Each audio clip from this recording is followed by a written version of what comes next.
Visakha steel ప్లాంట్కు కేంద్రం 11,440 కోట్ల package ప్రకటించడంతో జనసేన పార్టీ కార్యాలయంలో సంబరాలు జరుపుకున్నారు. బాణసంచా కాల్చి సంబరాలు చేసుకున్న జనసేన పార్టీ ఎమ్మెల్యేలు, నాయకులు అధినేత పవన్ కళ్యాణ్ చిత్రపటానికి పాలాభిషేకం చేశారు. జనసేన శ్రేణులు ఎమ్మెల్యే వంశీకృష్ణ శ్రీనివాస్ సందర్భంగా మాట్లాడుతూ విశాఖలో పండుగ వాతావరణం నెలకొందని, విశాఖ స్టీల్ ప్లాంట్కు కేంద్రం 11,440 కోట్లు ప్రకటించడంపై హర్షం వ్యక్తం చేస్తున్నామని అన్నారు. సీఎం చంద్రబాబు, ఉప ముఖ్యమంత్రి పవన్ కళ్యాణ్ కృషితో స్టీల్ ప్లాంట్ కి ఊరట లభించింది. కూటమి నేతల కృషితో ఉక్కు పరిశ్రమ పునరుద్ధరణ వైపు అడుగులు వేస్తోంది. గత వైసీపీ ప్రభుత్వం విశాఖ స్టీల్ ప్లాంట్ పరిరక్షణకు కనీస ప్రయత్నం చేయలేదు. కూటమి ప్రభుత్వంపై ఉన్న నమ్మకంతో రాష్ట్రానికి వేల కోట్ల పెట్టుబడులు వస్తున్నాయి. ఎమ్మెల్యే పంచకర్ల రమేష్ బాబు ఈ సందర్భంగా మాట్లాడారు. విశాఖ ఉక్కు ఆంధ్రుల హక్కులనే నినాదంతో సాధించుకున్న స్టీల్ ప్లాంట్ ను కూటమి ప్రభుత్వం పరిరక్షిస్తుందని అన్నారు. స్టీల్ ప్లాంట్ కోసం అధ్యక్షుడు పవన్ కళ్యాణ్ పోరాటాలు చేశారని, ముఖ్యమంత్రి చంద్రబాబు, ఉప ముఖ్యమంత్రి పవన్ కళ్యాణ్ ఢిల్లీ వెళ్లిన ప్రతిసారి స్టీల్ ప్లాంట్ కోసం ప్రస్తావించేవారని అన్నారు. మోదీ విశాఖ పర్యటనలో స్టీల్ ప్లాంట్ కోసం మాట్లాడలేదని కొందరు అవాకులు చవాకులు పేలుతున్నారని, 11,440 కోట్ల నిధులు స్టీల్ ప్లాంట్ కు తీసుకురావడం చిన్న విషయం కాదని అన్నారు. స్టీల్ ప్లాంట్ కు సొంత గనులు కేటాయించే విధంగా ప్రయత్నం చేస్తాం.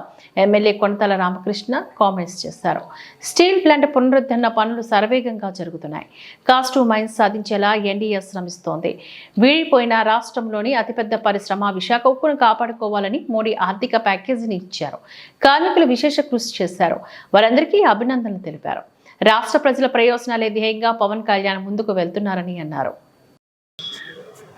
వైఎస్ఆర్సీపీ పార్టీ ఆడిన నాటకాలు 5 సంవత్సరాలు మరి ప్రజలందరూ అర్థం చేసుకున్నారు. కాబట్టి మాకు కూటమి ప్రభుత్వానికి ఓటు వేసి విశాఖపట్నంలో అత్యంత మెజారిటీ ఇవ్వడం జరిగింది.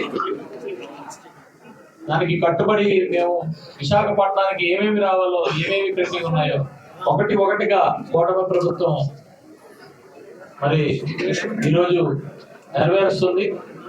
ఎట్టి పరిస్థితుల్లో కూటమి ప్రభుత్వం ఆంధ్రప్రదేశ్ రాష్ట్రంతో పాటు విశాఖపట్నాన్ని, ఉత్తరాంధ్రాన్ని ఎప్పుడు కూడా బ్రహ్మాండంగా చూసుకుంటుందని తెలియజేస్తూ, ఇంకా అనేకమైన పెద్దలు కొనతల రామకృష్ణ గారు కూడా పోరాటం చేసిన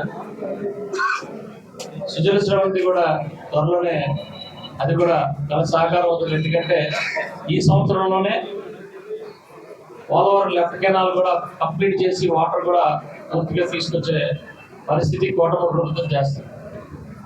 అందుకు ప్రత్యేకమైన ధన్యవాదాలు తెలియజేస్తున్నాను. జై సంక్రాంతి పండుగ ఒకటైతే విశాఖపట్నం ప్రజలకి 2 పండుగలు వచ్చాయి. సంక్రాంతి ముగుస్తుంది అనే లోపే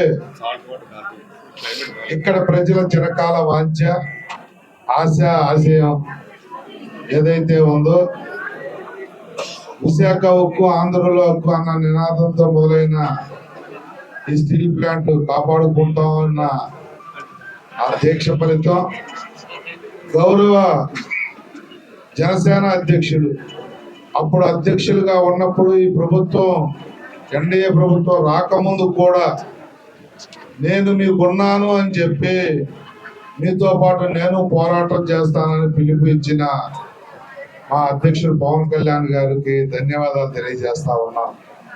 మరి అధికారంలోకి వచ్చిన తర్వాత అధికారంలో కూడా గౌరవ ముఖ్యమంత్రి చంద్రబాబు నాయుడు గారు కానీ, పవన్ కళ్యాణ్ గారు కానీ ప్రతి వేదిక మీద ఇక్కడ మీటింగుల్లో విశాఖ ఉక్కును కాపాడుకుంటామని చెప్పి తెలియజేయటమే కాకుండా మోడీ గారికి ఈ 7 నెలల కాలంలో ఎప్పుడు కలిసినా, ఎప్పుడు మాట్లాడినా, వారు వచ్చినా, వీరెళ్ళినా కూడా మొదటి మాట విశాఖ స్టీల్ ప్లాంట్ ప్రైవేటీకరణ నుంచి మినహాయింపునివ్వండి, మేము కాపాడుకోవాల్సిన బాధ్యత మా మీద ఉంది, మనం ప్రజలకు వాగ్దానం చేసామన్నమాట. దాన్ని నిజం చేస్తూ మరి కొంతమంది మన మోడీ గారి పర్యటన తర్వాత కొంతమంది కొద్ది ఎక్కువగా మాట్లాడారు. మోడీ గారి విశాఖ పర్యటనలో స్టీల్ ప్లాంట్ మీద మాట్లాడలేదు అని చెప్పి. ఎప్పుడు ఏది చేయాలో తెలిసిన మోడీ గారు మరి సరైన టైంలో సరైన నిర్ణయం ఆ వేదిక తర్వాత కూడా పవన్ కళ్యాణ్ గారు, చంద్రబాబు గారు, మోడీ గారికి గుర్తు చేయటం అంటే ప్రజలకు కానీ కొంతమంది కావాలని మాట్లాడే వాళ్ళకి కానీ ఆ వేదిక మీద ఏం జరిగిందో తెలియకపోవచ్చు, కానీ మా అందరికీ తెలుసు. ఆ రోజు మోడీ గారు ఎందుకు మాట్లాడలేదు, ఎప్పుడు మాట్లాడతారని కొంతమంది చెప్తేనే వినసొంపుగా ఉంటుంది కాబట్టి మేము అన్ని విషయాలు అన్ని ప్లేసుల్లో మాట్లాడాలి. మరి ముఖ్యంగా ప్రజల పక్షాన నిలబడి పోరాటం చేసి అధికారంలోకి వచ్చినా కూడా మరి ప్రభుత్వంలో ఉన్నా కూడా ప్రజల మాటే మాట్లాడిన పవన్ కళ్యాణ్ గారికి ప్రత్యేక ధన్యవాదాలు తెలియజేస్తూ, మరి ముఖ్యమంత్రిగా గతంలో ముఖ్యమంత్రిగా ఉన్నప్పుడు కూడా వాజ్పేయి గారు ప్రధానమంత్రిగా ఉన్నప్పుడు దీన్ని కాపాడుకోవడానికి నిధులు తెచ్చిన చంద్రబాబు నాయుడు గారు మళ్ళీ ఇప్పుడు ముఖ్యమంత్రిగా వారు కూడా పోరాటం చేసి ఆయన కూడా చర్చలు చేసి వారు కూడా 11,440 కోట్ల రూపాయలు ఈ ప్లాంట్ రన్నింగ్ కి తేవడం అనేది చిన్న విషయం కాదు. భవిష్యత్తులో ప్రత్యేక గనులను కూడా సాధించి ఈ స్టీల్ ప్లాంట్ ని 3 ఫర్నిష్లు కూడా స్టార్ట్ చేసి భవిష్యత్తులో బ్రహ్మాండంగా నెంబర్ 1 పొజిషన్ లో పెట్టే దిశగా ప్రయత్నాలు చేస్తారని కూడా తెలియజేస్తూ, మరి ఇది ధన్యవాదాలు చెప్పే కార్యక్రమం. ఒక పండుగ వాతావరణం ఈ సిటీలో నెలకొందంటే అతిశయోక్తి కాదు. మనస్ఫూర్తిగా మా నాయకులకి, మోడీ గారికి, చంద్రబాబు నాయుడు గారికి, పవన్ కళ్యాణ్ గారికి ఈ మీడియా మిత్రుల సమక్షంలో సంతోషదాయకమైన ధన్యవాదాలు తెలియజేస్తా ఉన్నాం. ఈ రోజు నిజమైనటువంటి సంక్రాంతి పండుగగా రాష్ట్ర వాతావరణంలో ఉంది. సంక్రాంతి పండుగ ఎట్లా చేస్తున్నారో తెలియదు, కానీ ఈ రోజు నిజమైనటువంటి సంక్రాంతి మనందరికీ, ముఖ్యంగా తెలుగు వారందరికీ, 2 తెలుగు రాష్ట్రాలకి, ఈ దేశంలోనే ఎంతో ప్రతిష్టాకరమైనటువంటి విశాఖ స్టీల్ ప్లాంట్ ప్రభుత్వ రంగ సంస్థగా ఆ రోజు 32 మంది ఆత్మత్యాగంతో ఆనాడు ఉన్నటువంటి తెన్నేటి విశ్వనాథం గారి నాయకత్వంలో ఏర్పాటైనటువంటి విశాఖ ఉక్కు కర్మాగారాన్ని ఈరోజు కూటమి ప్రభుత్వం శాతల ప్రభుత్వం కానీ మాటల ప్రభుత్వం కాదు అన్నది నిరూపించి 7 మాసాల్లోనే ఏవైతే జటిల సమస్యలతో గత 5 సంవత్సరాలు ఇబ్బంది పడ్డామో, రాజధాని లేక పోలవరం ప్రాజెక్టు పూర్తిగా నిర్వీర్యం చేసి విశాఖ స్టీల్ ప్లాంట్ ప్రైవేటీకరణ చేయడానికి, ఆ స్టీల్ ప్లాంట్కి సంబంధించినటువంటి భూములు అమ్మటానికి గత ప్రభుత్వం స్వయంగా గత ముఖ్యమంత్రి గారే ఈ భూములు అమ్ముకోండి అని చెప్పినటువంటి పరిస్థితి మీ అందరికీ తెలుసు. రాష్ట్ర ప్రభుత్వం అంగీకరించింది కాబట్టే ప్రైవేటీకరణ కార్యక్రమాన్ని ముందుకు తీసుకెళ్తున్నామని దేశ ఆర్థిక మంత్రి నిర్మలా సీతారామన్ గారు స్వయంగా పార్లమెంట్లో చెప్పినటువంటి సందర్భం మనందరికీ కూడా తెలుసు. ఇటువంటి పరిస్థితుల్లో కూటమి ప్రభుత్వం వచ్చిన వెంటనే 7వ మాసంలోనే ఇటువంటి ప్రతిష్టాకరమైనటువంటి స్టీల్ ప్లాంట్కి ఒక గట్టి పునాది మళ్ళీ వేయడం జరిగింది. ఈ పునాది ద్వారా దేశంలోనే నెంబర్ 1 స్టీల్ ప్లాంట్గా రూపొందించడానికి కావాల్సినటువంటి చర్యలు కూడా ఎన్డీఏ ప్రభుత్వం తీసుకోవడం జరుగుతుంది.